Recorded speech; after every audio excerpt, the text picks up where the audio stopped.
Hi everyone, welcome to the signal box today. Welcome to my railway. I hope you're doing well, and don't forget to hit the like and subscribe buttons. Okay, well let's crack on with today's video. So I'll show you a few little improvements that I've done before we get going. So firstly, around the pump house building there, there was a tree there. There was a big apple tree.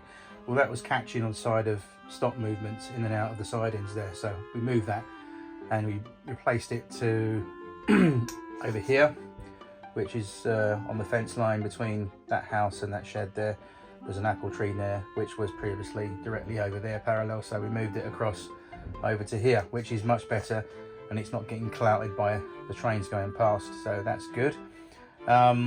The other small apple tree that was along there somewhere, we actually moved all the way along to the staff halt, so which is that apple tree right there, so that adds a bit more bushy vegetation. The large tree that was just behind the signal box, we moved that because it was a little bit lopsided, and also it was blocking the signalman's view, because the signalman has to have complete surround view out of his windows at all angles of his little piece of railway, and that was obviously blocking the sunlight and blocking the daylight, and generally obscuring the signalman's view from the side of the signal box windows there. So prototypically we called the tree fellas in not tree fellas, there was more than three. We called the tree gang in, and they cut the tree down, they moved it, well, I moved it, should we say. It's over here now, it's right on the corner of that church. So I think it looks nice now. It slightly overhangs just above the bus stop there, right on that corner, and it fills that corner in quite nicely actually. And it's actually quite symmetrical with the other tree opposite side of the church. So we've got two nice trees there, and that makes it quite nice. I don't know what you think, but I think that makes it look much more nicer.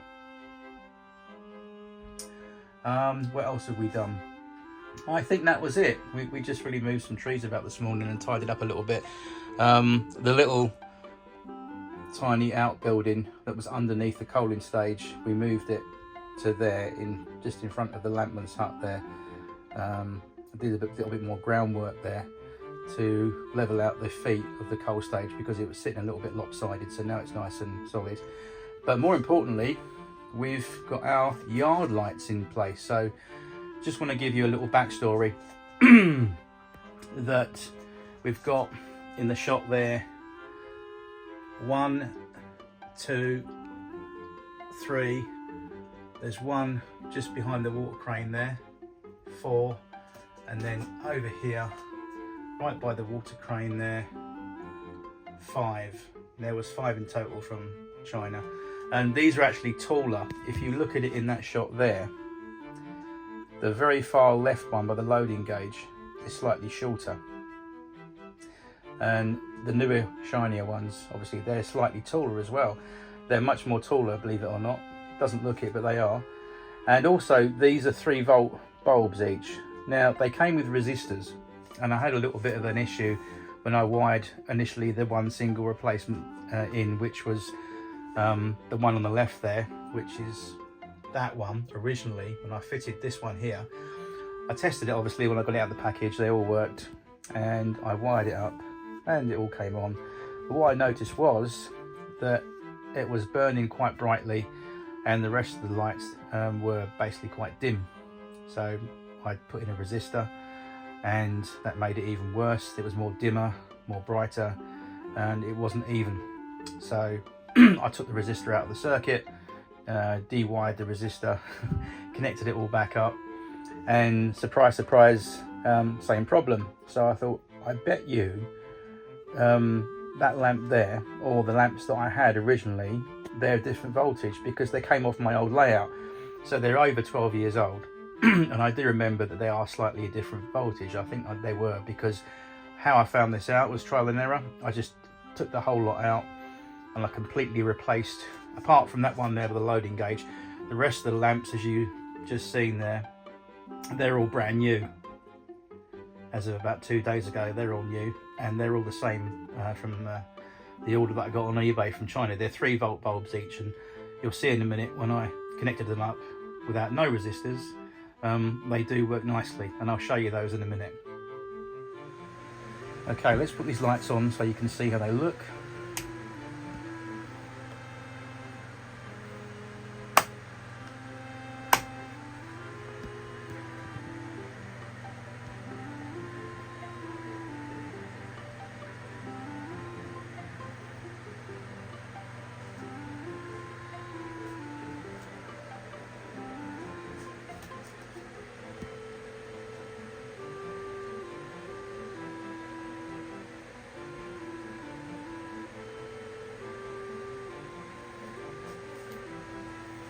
I'll just turn the little small light off above the layout so it looks a bit more darker. That's better. And I'll take off the loading dock just to give you, that's better, look at that. And that is quite a nice little glow effect, I think. Definitely. Yeah, happy with that. They give up just enough ambience for what you need. And just a little tip out there, you're better off having, if you're wiring up a group of lights on your railway, street lights, yard lights, whatever, if you wire them obviously in series, even though if they are maybe rated at 3 volts, obviously if you wire them in series, if they're not LEDs, they're just plain bulbs, but if they're plain bulbs like these, they're 3 volt normal bulbs, you're better off wiring them in series. You don't always need a resistor, but I'd say if you're doing sort of 3 or more, then you can connect them quite happily in series off 16 volts AC, and they will work nicely like this. And the good thing about it is when you wire a group of lights in series, you prolong the life of the bulbs greatly, because you're reducing the amount of current going into the bulbs, and you're not actually overburning them. I can leave these on 24 hours, even 48 hours, and they'll be completely fine, because they're a nice medium glow, and it's quite realistic as well. If you don't want sort of sports stadium floodlights, you want them nice and like a nice comfy glow to the eye, and I think it looks pretty good. Anyway, I'm happy with those. I think they look quite good. Right, okay, so let's get some trains going. So just waiting for the outlet there onto the main line is a standard class 5 MT. So we'll get that on the move. It's just got the stick, so let's go.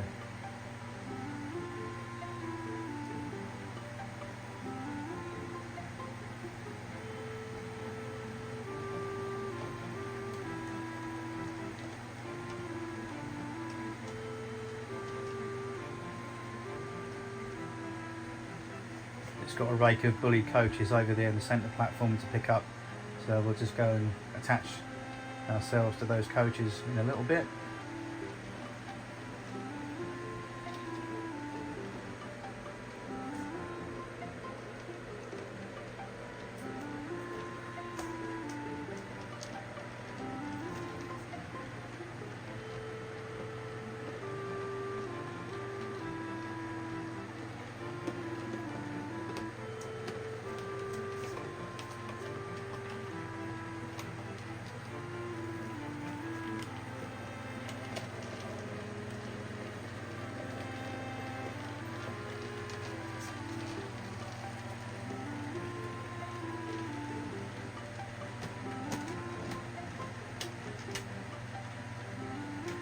And we have those.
Okay, so if you do watch video, film, television, movies, there's a thing called continuity, which when it goes from one clip to the other, everything should match up in terms of the scene, the back scene, the people in it, what they're doing, what they're wearing. And sometimes there's a bit of what you call a continuity error. And you are seeing a continuity error right before your eyes now. Do you notice anything different? Yes, I've completely redone the level crossing nearest to the camera side. I got rid of that plasticky bit of level crossing that I put down originally. It was sitting too high, and also it just was catching on a few locos going around that curve into the depot. So I thought, what the hell, let's do it properly. Let's match it symmetrically and put some plaster right up to the top of the rail, paint it, and then a little bit of scenic material either side, and hey presto, that's all drying now. It's touch dry. So I think that looks much better. Definitely much better.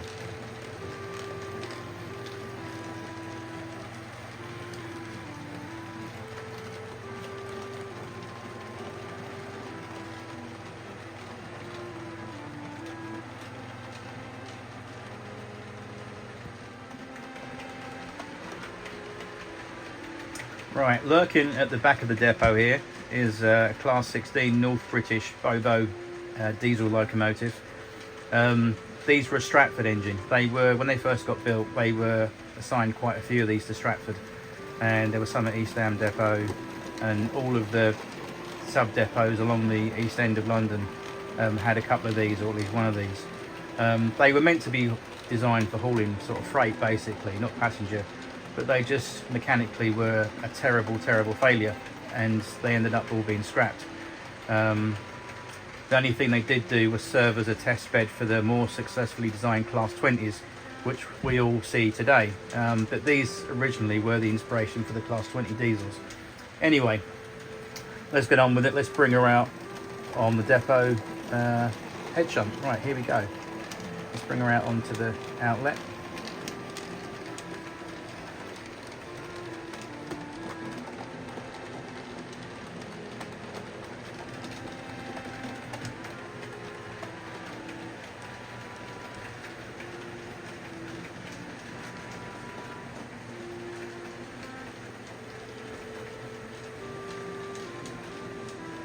There she goes, onto the main line.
Okay, so what we need to do now is, I think we'll take the 5MT onto the shed.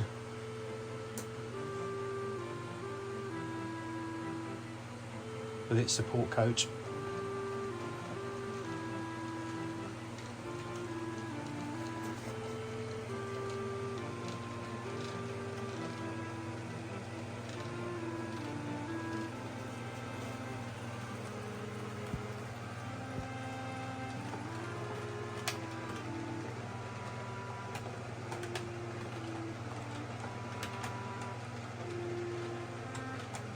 There it goes.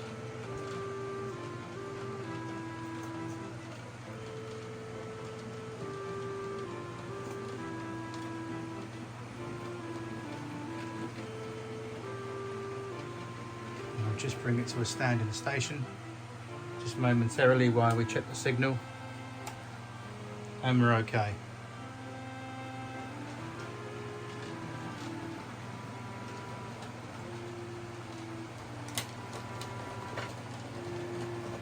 Here she comes. I'll just bring it to a stand there and wait for permission to go across the crossing.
So on my railway, it isn't always about running high-speed, fast trains.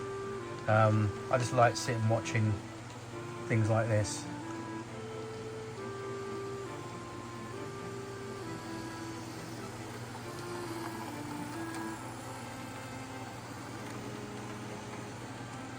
One of my favourite Class 47s in two-tone green with some vintage TTA wagons behind it.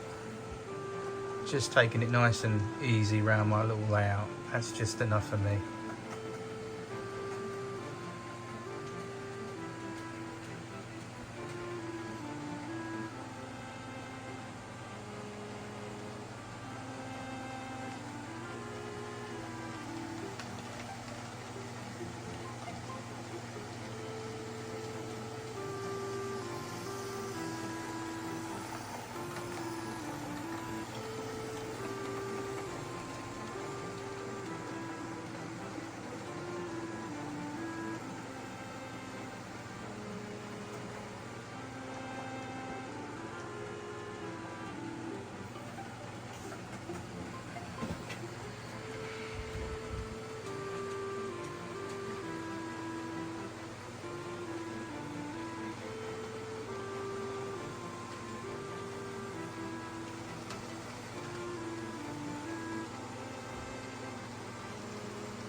So we've got the 5MT with the light engine move on track number 2, running light.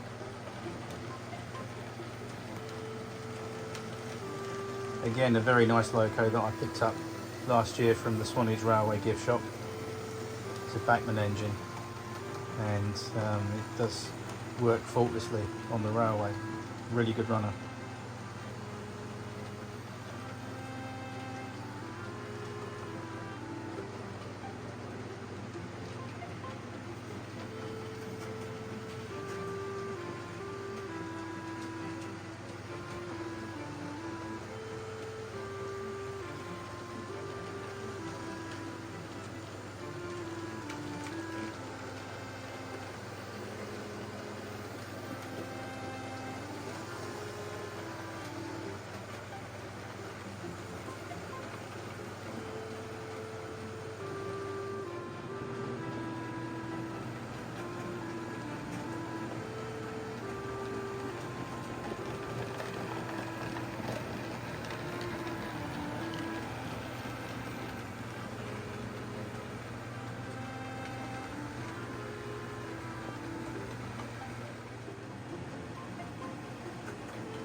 Okay folks, well before I go, I thought we'd take a little trip back in time to about 1961. And this is what you would have seen on the East Coast Main Line, whizzing up there on test.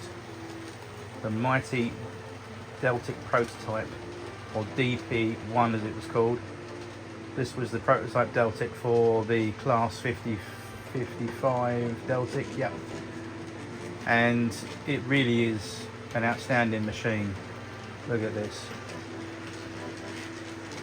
Probably my most prestigious diesel I've got in my collection, to be honest. It only comes out once in a while, but when it does, it really does take the centre stage.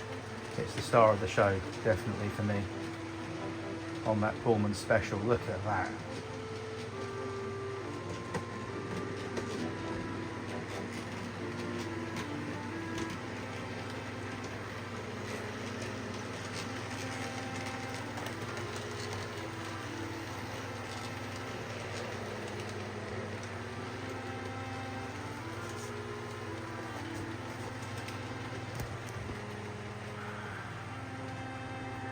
this particular Deltic, I've said it before in previous videos I've done of this running, but it used to be in the Science Museum in London, but now it's at the National Rowing Museum in Shildon. Look at that. Bosh, put that in your coffee. Fantastic, look at that. What a machine.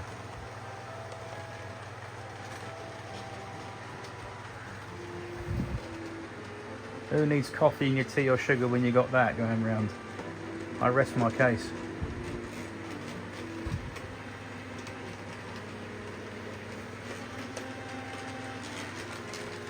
It's actually a very interesting design because it's got the speed whiskers on the front and the back on both cab ends, and it's got a centre headlight that was never used. And I think it was because when it was designed, they were going to, if it worked well, they were going to sort of prototype it and patent it and mass produce it for the American market and the Canadian market. It's got that American, you know, if you're familiar with American trains, the classic retro F7 diesel unit, it's a little bit like that on the front. It's got an American look about it, but it's essentially British, and it is a lovely machine. It's a real shame that the National Rowing Museum in real life cannot get DP1 in full swing and out on the main line to run, but I think it requires so much money to completely repair and just overhaul and install brand new equipment in it. It's basically a shell. It doesn't roll obviously on its own wheels, but it doesn't fire up anymore because the generators and all the traction equipment have been taken out of it, so there's nothing inside to actually fire it up and make it work. But what a lovely machine, and if only it was in real life working. But until then, or sadly, all we've got is the model version, but very, very nice.